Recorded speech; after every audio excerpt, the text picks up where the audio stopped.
You never think it could happen until it happens to you. This is a story of a husband, wife, and son. A true story. The husband is a very successful businessman, very wealthy. He puts in long hours on the job, but both his wife and young son suffer from loneliness. Every night they sit at the dinner table and they cry together because they miss him. And he misses birthdays and anniversaries.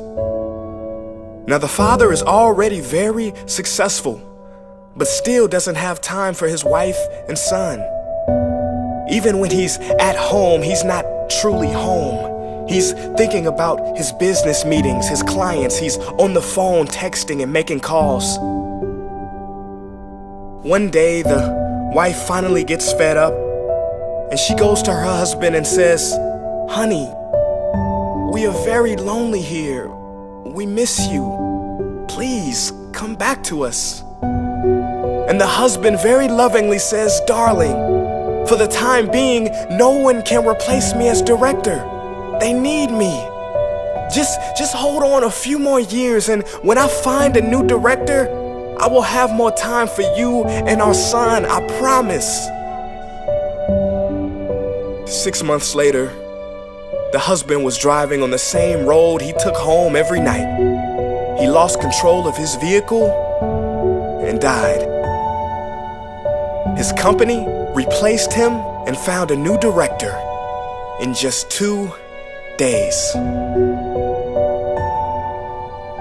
Isn't it sad that we spend so much time on the things that are urgent that we have none left for those things that are important? Please do not get me wrong. Striving for a better life and wealth for yourself and your family is great. Look, I don't think you can get too much money, but if money gets you, that's too much. If money becomes your God, if you make $1 million but lose your health in the process, is that success? If you make it to the top of the corporate ladder but lose your friends and family in the process, is that success? I ask you, are you taking for granted the moments with the real people who are close to you by focusing on a future moment that doesn't even exist?